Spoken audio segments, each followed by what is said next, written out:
Pessoal, tudo bem? Esse é mais um vídeo do canal Educaberge. Então não esquece, segue a gente, curte e compartilha que nós vamos sempre trazer muita coisa bacana para vocês. E hoje nós estamos aqui para uma entrevista com o professor Ângelo Pérez. Ele é mestre em economia, pós-graduado em recursos humanos, marketing e gestão de carreira, consultor, palestrante, escritor e coordenador do curso de gestão de recursos humanos da Cândido Mendes. E a gente trouxe ele para falar de um tema que é bem antigo, mas hoje é muito questionado, que é o planejamento. E como a gente trabalha essa questão de planejamento em tempos tão delicados como o que nós vivemos. Então, como vai, professor? Tudo bom? Tudo ótimo. Muito obrigado.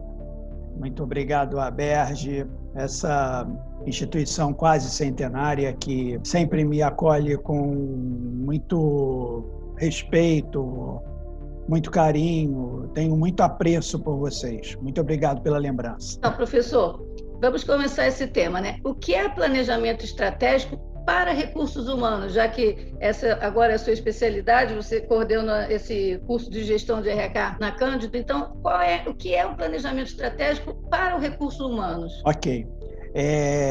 Eu vou tomar a liberdade de colocar alguns slides para ficar melhor o entendimento, tá bom? Primeiro, eu gostaria de conceituar, como professor que sou, eu gostaria de conceituar o que é planejamento. Vou fazer de uma maneira rápida, para que não fique cansativo. Bom, planejar é uma reflexão, ou é um estudo, ou uma análise do futuro. Ou seja, eu planejo para que eu tenha uma boa posição no futuro. Por exemplo, quero abrir uma loja, eu quero abrir uma empresa na zona oeste do Rio de Janeiro, né? Então, eu tenho que olhar a questão das pessoas que lá moram, como é que é a logística de lá, qual é a renda das pessoas. Enfim, é um estudo para que eu tenha mais segurança na hora de tomar a decisão para estar lá. No que diz respeito a recursos humanos, a vibe é a mesma, ou seja, eu vejo que tipo de recursos humanos eu coloco lá, ou seja, que eu recruto, que eu seleciono, como eu treino as pessoas para atender aquele público, né? Da onde eu vou tirar essas pessoas, como é que eu vou criar segmentos de carreira. Então, planejar é olhar o futuro, olhar lá na frente e me preparar para que esse futuro seja menos impactante possível para mim, né? Então, planejamento é uma arrumação, é uma ordenação das minhas ideias. Quero abrir uma loja na Zona Oeste, então eu me planejo, eu faço esse estudo, essa análise do presente voltado para o futuro para fazer essa minha ordenação, essa minha arrumação. Agora, por que eu tenho que olhar o presente e o futuro? Porque o futuro, como a gente estava falando antes de gravarmos, o futuro é uma incógnita. O futuro, a cada dia que passa, ele é mais louco e mais imprevisível. Porém, a notícia boa é a seguinte: há coisas que não mudam em termos de mudança. Por exemplo, a gente sabe que os nossos clientes vão mudar de opinião, vão mudar de gosto, vão mudar de preferência. A gente sabe que os nossos fornecedores vão fornecer novas tecnologias. A gente sabe que a área geográfica que a gente está vai mudar a política de crédito, a política de câmbio, enfim, tudo vai mudar. Se isso é uma verdade, há algumas coisas que eu tenho que me planejar para que eu, no futuro, consiga melhor lidar. Um exemplo disso é a Berge, né? A Berge, ela operava na década, de 80 de um jeito, hoje ela opera de outro jeito. Por que ela tem que fazer isso? Porque ela tem que acompanhar a mudança do ambiente. Concorda, Angélica? Sim. Né? Então, planejar é uma metodologia. É uma metodologia para quê? para que eu atinja meus objetivos. Por exemplo, a Berge quer ser mais agressiva no mercado do Rio de Janeiro, por exemplo, com educação à distância, por exemplo, tá? Então, ela tem que criar um arcabouço para que, como que ela vai atingir essa meta, como que ela vai chegar a esse resultado, na verdade, lá no final, como ela vai sobreviver, né? Aí, existe um pormenor, Angélica, que a gente sente isso na pele, né? O futuro, ele não é mais tão distante quanto da década de 80. Na década de 80, eu dizia assim, eu vou casar daqui a 2 anos. E eu planejava o meu futuro para casar. Eu vou comprar uma casa daqui a 2 anos. O futuro, ele era mais longínquo. Agora, hoje em dia, o futuro é amanhã, né? Vê o negócio da vacina da Covid, né? Vê a Covid. A Covid não tem 1 ano, já está se falando em vacina. Então, o futuro ele é tão próximo, que planejar se transformou numa questão estratégica. Então, olha só, eu tenho, naquele espaço antigo de futuro, eu tenho futuro 1, eu tenho futuro 2, porque os ciclos de futuro, eles estão apertando. Eles estão apertando. Aí o que acontece? Olha só que maluquice. No mercado e nas pessoas, ou seja, no mercado das empresas e no mercado de trabalho, acontece uma angústia enorme, uma ansiedade enorme, um estresse enorme e uma incerteza enorme com relação ao futuro. Por isso é que nós estamos na era da ansiedade. Por que a era da ansiedade? Porque a coisa ela é tão veloz, ela é tão louca, que surgem essas coisas, essas maluquices na cabeça da gente. Então, hoje a gente tem futuro 1, futuro 2, futuro 3, e esse futuro que era futuro agora virou passado, né? Olha o teletrim, olha o pager, o fax, o telefone analógico, nós estamos no 5G. Então, o que é futuro? Quando você vai comprar uma televisão hoje, uma Smart TV, 4K, 8K, 70K, sei lá. O futuro, ele é muito complicado. E o que o futuro causa? Muito estresse. Então, o que o RH tem que fazer?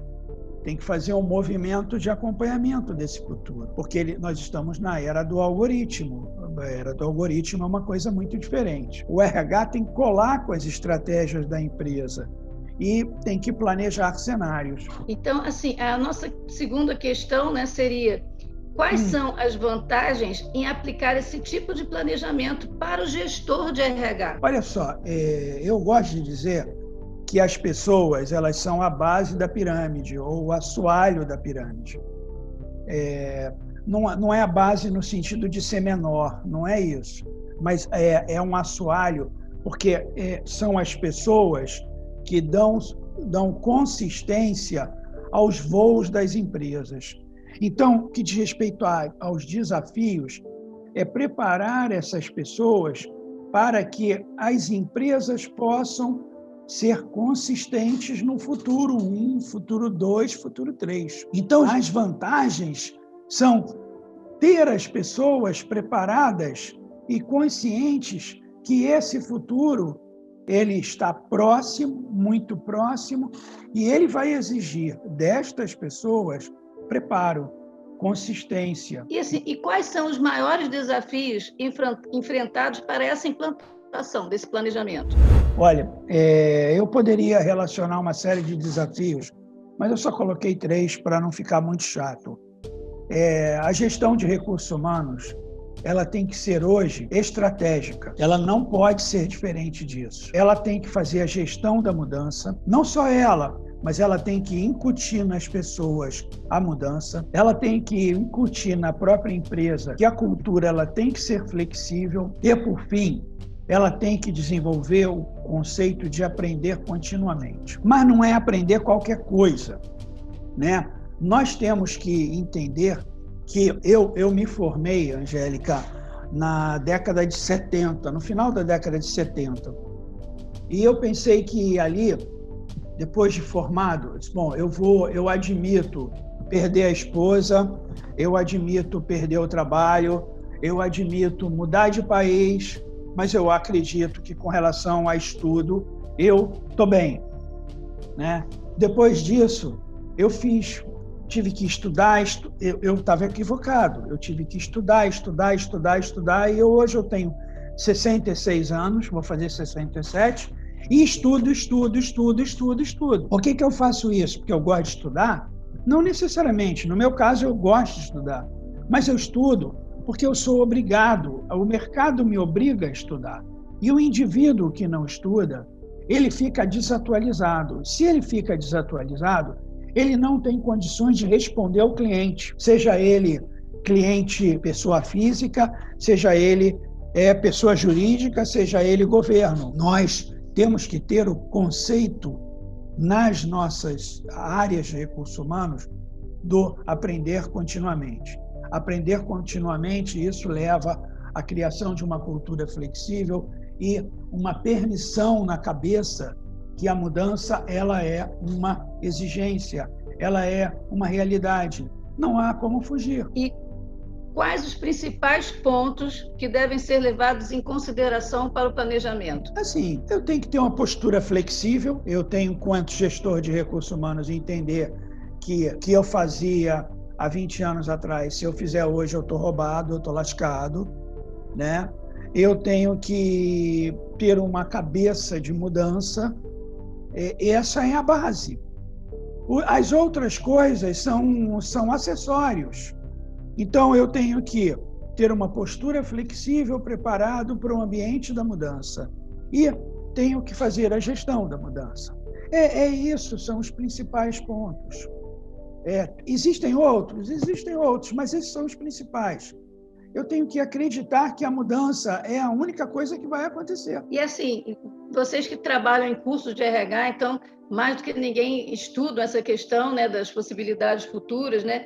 Quais são as principais tendências que você acredita para esse futuro dos recursos humanos numa época tão distinta, onde apareceu esse home office e tem tantas mudanças nas relações de trabalho? Tem um cara chamado Yuval Harari, que você com certeza já ouviu falar.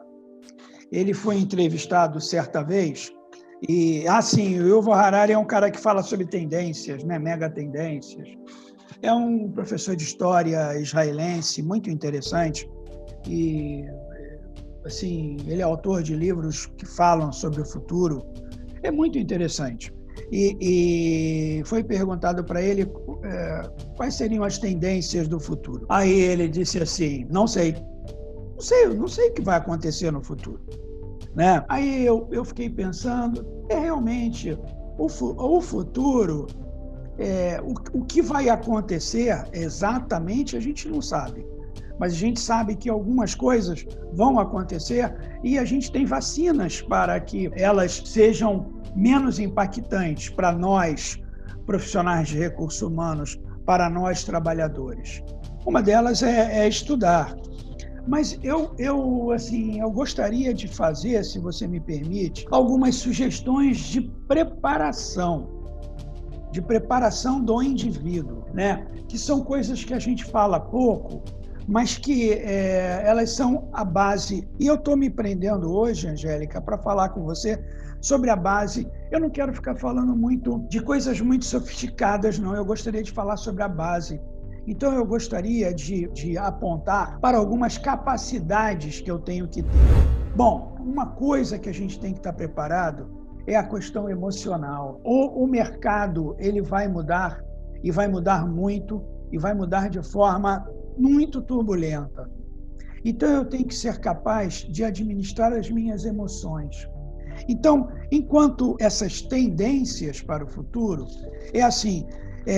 vai se contratar mais e mais pessoas com alta capacidade de administração do emocional. O emocional ele passa a ser uma ferramenta muito importante, não só para lidar com o cliente, mas para lidar com toda essa mutação que o ambiente está sofrendo. Um outro ponto importante é a questão social. A gente tem que aprender a saber olhar o ambiente, ler o ambiente, inclusive na forma política. Eu vejo, principalmente nos jovens, que essa capacidade, esse aprendizado político, ele, talvez por conta de que a política no Brasil seja tratada do jeito que é, né? E a cada dia que passa, principalmente no Rio de Janeiro, a gente passa a ter mais aversão à política, mas é uma coisa que a gente elabora de forma errada. A gente tem que desenvolver a chamada aprendizagem política, que é aquela capacidade que a gente tem de olhar o ambiente, de entender que o ambiente é algo complexo. A gente tem que melhorar a nossa comunicação, a gente tem que melhorar a questão da nossa clareza de análise e a diplomacia.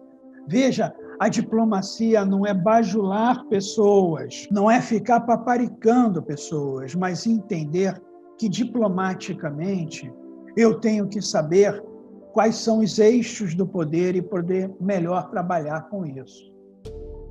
A questão ética, por óbvio, vou passar por isso. E, por fim, a questão da ecologia. As empresas, a cada dia que passa, mais observam a questão ecológica. Os governos olham a questão ecológica. Então, nós, enquanto profissionais de recursos humanos, a gente tem que ter projetos, planos de uso e olhar consciente para o planeta, porque a questão ecológica ela é vital para a sobrevivência não só do planeta, mas também dos indivíduos, que somos nós. Perfeito, professor. Então, mais uma vez eu quero agradecer. Acho que no início do ano é bem pertinente, está todo mundo pensando nisso, e foi uma aula que o senhor deu para nós todos, então muito obrigado. Aí estão os contatos do professor Ângelo, que ele está disponibilizando, se alguém quiser ter mais alguma dúvida. Muito obrigado, professor. Acho que vai ser muito interessante para todo mundo que acessa o nosso canal poder ter essas informações. Eu que agradeço, Angélica. Na semana passada, eu estava ouvindo o Renato Russo, aí tem uma passagem de uma das músicas, né, da Legião Urbana, que eu acredito que ela interpreta bem o que eu tentei passar aqui. Não tenho medo do escuro, mas deixe as luzes acesas. O planejamento é isso, é deixar as luzes acesas. Porque quem diz assim, eu não tenho medo da mudança, eu encaro a mudança, eu encaro o que vier, isso é muito bonito, isso é muito heróico, mas isso não paga as contas. A gente tem que se preparar para as mudanças, né? E estar sempre preparado. E como que eu me preparo para as mudanças? É planejando, observando, analisando. O planejamento é isso, é a luz que faz com que eu consiga iluminar o meu futuro. E o meu futuro, ele é muito importante não só para mim, Ângelo, não só para você, Angélica, não só para os colegas da Aberj, mas o futuro ele é importante para todos nós, é para o planeta, tá bom? Então, desculpa, falei demais, quero agradecer, espero que vocês curtam e vamos nós. Então, gente, não esquece, segue a gente, curte, compartilha, nós vamos trazer sempre mais novidades. Até a próxima.